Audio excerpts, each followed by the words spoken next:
Hola a tothom.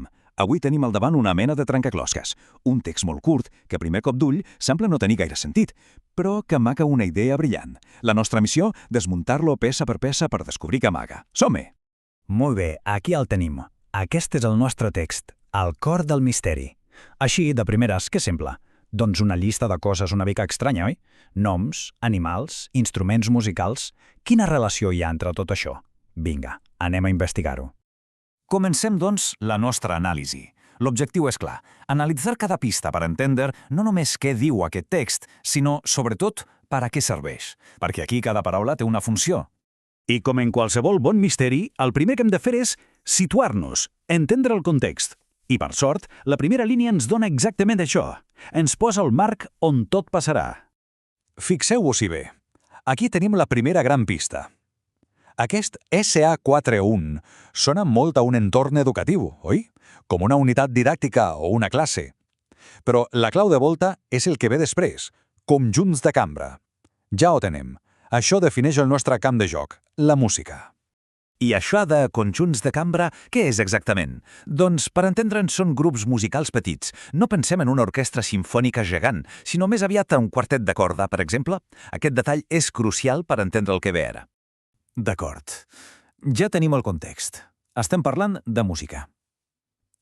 Ara, busquem la següent peça del trencaclossacs, la que ens donarà la història que lliga totes les altres peces.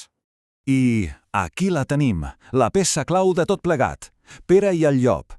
Això no és una cançó qualsevol, és la famosíssima faula musical de Prokófiev. Ara sí que tot comença a lligar. Ja tenim el marc musical i ara tenim la història. I aquí ve el més important. Pere i el llop no és només un conte per entretenir. No, va ser creada amb un propòsit molt clar, ser una eina pedagògica. Cada personatge del conte és representat per un instrument diferent, i aquesta és la clau que connecta absolutament tot. Genial! Ara que tenim el context i la història, ja podem anar al moll de l'os, a desxifrar el cor d'aquest text, les connexions directes que fa entre els personatges del conte i els instruments. Comencem pel protagonista.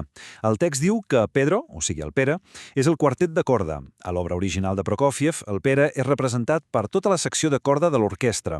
Aquí, com que estem en un context de conjunt de cambra, s'adapta de manera molt intel·ligent. Següent connexió. Sònia Lanegueta és l'oboè. És que és boníssim. Qui hagi sentit l'obra sap que el so una mica nasal de l'oboè imita a la perfecció el quac d'un ànec. És una associació que no s'oblida fàcilment. Després tenim l'Ivan el gat, que és el clarinet. I li va com anell al dit, oi? El so del clarinet, tan àgil, suau i de vegades una mica misteriós, captura perfectament els moviments elegants i astuts d'un gat. I finalment, el iaio. Qui és el iaio? Doncs el fagot. És que no hi podia haver una tria millor. El so greu, profund, una mica passat del fagot, és perfecte per representar la veu seriosa i una mica rondinera de l'avi de la història. I si ho posem tot junt, què tenim? Doncs un mapa perfecte, una correspondència directa, clara i molt intuïtiva entre cada personatge i el seu instrument. Aquí res, absolutament res, és casualitat. Ara sí, ara que tenim totes les peces sobre la taula, podem fer un pas enrere i mirar la imatge sencera. El veritable propòsit d'aquest text tan curt, finalment, es revela. I aquí tenim la gran revelació, la solució al nostre trencaclosques. Això no són apunts a l'atzar, no és un simple resum, és molt més.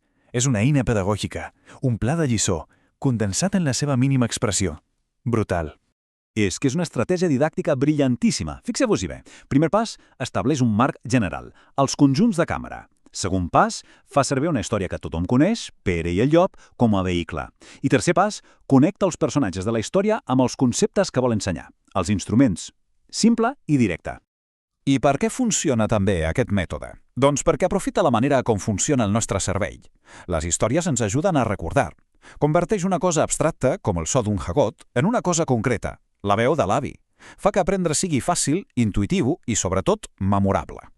Al final, tot es redueix a això, oi? Aquesta frase ho clava. La genialitat d'aquest petit text és la seva simplicitat extrema. En només unes poques línies aconsegueix muntar tota una lliçó per aprendre a distingir 4 instruments. És un exemple fantàstic d'eficàcia educativa. I tot això ens porta a una última pregunta, una reflexió final. Si Pere i el llop funciona tan bé, quines altres històries, contes o pel·lícules podríem fer servir per ensenyar música? Bé, Penseu-s'hi. Moltes gràcies per ser-hi i fins a la propera.